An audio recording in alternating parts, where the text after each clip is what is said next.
El reciente atentado terrorista en Irán ha sido reivindicado finalmente por el Estado de la provincia de Jorasán. Los atentados se produjeron durante una ceremonia pública en Germán en conmemoración de la muerte de Qasem Soleimani, comandante de las fuerzas Quds de élite del Cuerpo de Guardianes de la Revolución Islámica. El atentado, que se considera el más mortífero en Irán desde la Revolución Islámica de 1979. Reivindicó la autoría de los atentados, disipando las sospechas iniciales de implicación israelí. El contexto geopolítico incluía el aumento de las tensiones en Oriente Próximo debido al asesinato de un alto dirigente de la milicia de Hamas en Beirut, en una operación de precisión de la aviación israelí. Las autoridades iraníes están investigando las explosiones y han prometido venganza. Hay declaraciones contradictorias de las autoridades iraníes sobre la naturaleza del ataque, con afirmaciones iniciales de artefactos explosivos teledirigidos. Asegura, sin embargo, que han sido 2 atentados suicidas.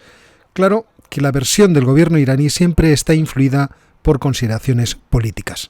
El sucesor de Qasem Soleimani, Esmail Qaani, visitó el lugar de la explosión, mientras sus partidarios pedían venganza contra Estados Unidos e Israel. Estados Unidos negó su implicación y atribuyó el atentado al ISIS desde un primer momento. Los atentados se producen además tras una serie de incidentes recientes, que incluyen, por supuesto, el conflicto en Gaza. Sin embargo, debemos preguntarnos por qué esta violencia terrorista de suníes contra chiíes. Es cierto que la tensión entre suníes y chiíes en Irán tiene raíces históricas y se ha visto influida por factores políticos, religiosos y culturales a lo largo de los siglos. Aquí hay algunas razones clave detrás de la tensión entre suníes y chiíes. Primero, la división entre ambos, que se origina en el siglo VII después de la muerte del profeta Mahoma. Los chiíes creen que el liderazgo de la comunidad musulmana debería haber pasado directamente a los descendientes del profeta, comenzando por Alí, su primo y yerno. Por otro lado, los suníes creen que la elección de los líderes debe estar basada en la comunidad. Por lo tanto, hay un conflicto por el liderazgo, después de la muerte del cuarto califa, Alí, que llevó a la división entre las 2 ramas del Islam. Pero en 1979 Irán experimentó una revolución que derrocó al Shah de Persia y que estableció una república islámica liderada por los chiíes y en concreto por los ayatolás. El ayatolá Ruhollah Jomeini fue el primero de esos líderes. Este cambio llevó a la consolidación del poder chií en el país, generando tensiones con las comunidades suníes minoritarias, porque Irán es predominantemente chií y la estructura del gobierno refleja esta mayoría. Sin embargo, algunas áreas del país, como Baluchistán y partes del Kurdistán, tienen poblaciones suníes muy significativas, y por eso las tensiones dentro del país no se han dejado esperar. Están influidas además por dinámicas regionales más amplias que existen dentro de Oriente Próximo. La rivalidad entre las potencias suníes como Arabia Saudita y las potencias chiíes como Irán se han exacerbado en los últimos tiempos y han creado divisiones sectarias en toda la región. Es cierto que a pesar de estas tensiones, muchos suníes y muchos chiíes coexisten pacíficamente en Irán y comparten una identidad nacional.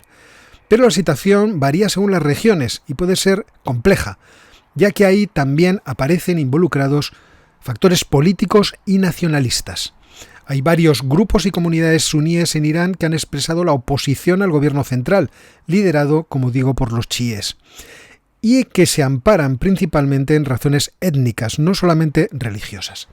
Por ejemplo, tenemos el Partido Democrático del Kurdistán iraní, un grupo político kurdo que aboga por los derechos políticos y culturales de los kurdos.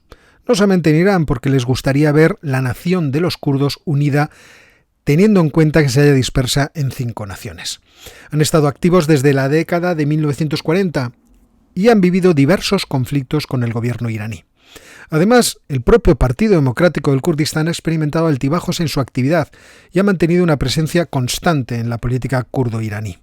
También tenemos el Partido de Vida Libre del Kurdistán, aunque es más conocido por su actividad en la región kurda de Irak y que ha estado también involucrado en actividades dentro del Kurdistán iraní. Por otra parte, tenemos movimientos árabes como el movimiento de resistencia Ahwazi. Los árabes al-Huazi, que viven en la región de Juzestán, en el suroeste de Irán, han expresado preocupaciones sobre la discriminación y la marginación étnica. Algunos grupos, como el movimiento de resistencia al-Huazi, han abogado por los derechos de estos árabes y en ocasiones se han enfrentado al gobierno central. También tenemos a los baluchis. Jaish-ul-Adl es el grupo conocido por llevar a cabo ataques y operaciones en la región de Baluchistán, en el sureste de Irán.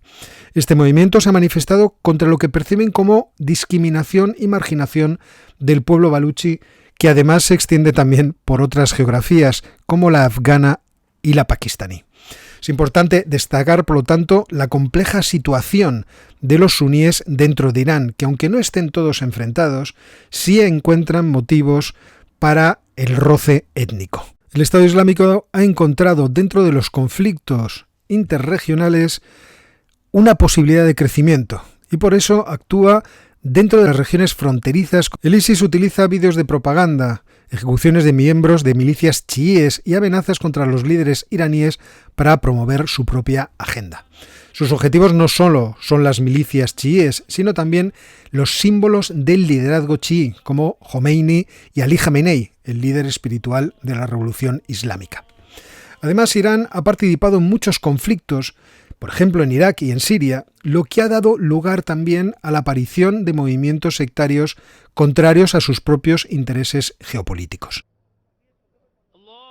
Por otra parte, la pugna interregional con Arabia Saudita y los países del Golfo tampoco ha beneficiado a Irán, ya que estos han apoyado financiera, política y potencialmente de manera militar a movimientos insurgentes. Dentro de su intolerancia, el Estado Islámico convierte a enemigos a todos los que tiene alrededor. Por ejemplo, son conocidas las matanzas de yazidíes, un pueblo que tiene unas peculiaridades religiosas muy especiales de las que hablaremos en alguna otra ocasión. O, por ejemplo, como ocurre con los cristianos, aunque, como son gentes del libro, son considerados bajo una categoría llamada dhimis, ofreciéndoles una opción en 3 vías: la conversión al Islam, la subyugación como dhimis o la muerte. La base corámica tradicional de estas 3 vías aparece en el versículo 9:29, la sura Al-Tauba, que instruye a los creyentes a luchar contra aquellos que no creen en Dios. En el caso de los judíos, no se conocen poblaciones que hayan estado bajo el gobierno del ISIS, ya que esta organización alienta a sus miembros en todo el mundo a matar a los judíos.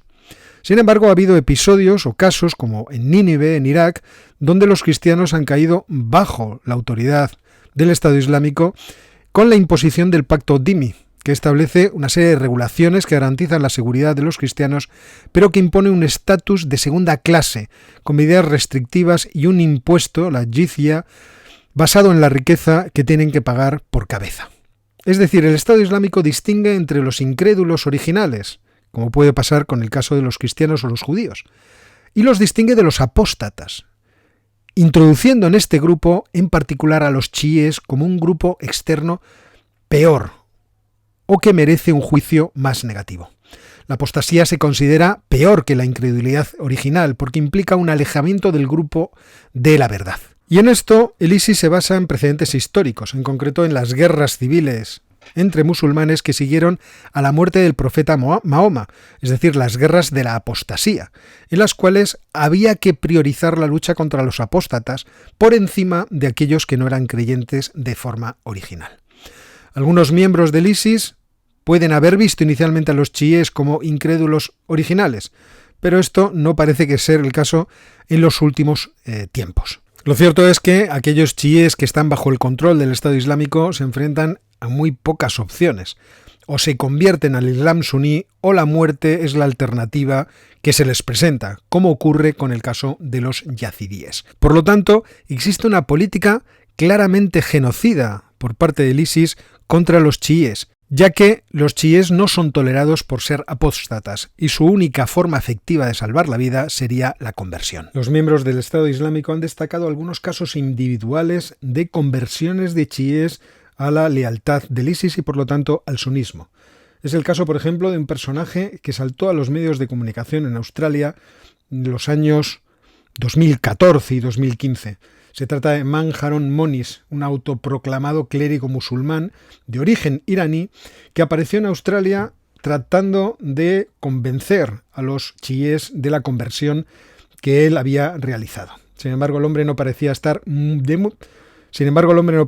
estar bien de la cabeza y, por ejemplo, asaltó una cafetería en el centro financiero de Sídney, donde mantuvo a una quincena de rehenes retenidos durante 17 horas. Y luego fue acusado incluso de asesinato y de estar directamente mal de la cabeza. En cualquier caso, ¿qué es el Estado Islámico de Jorasán?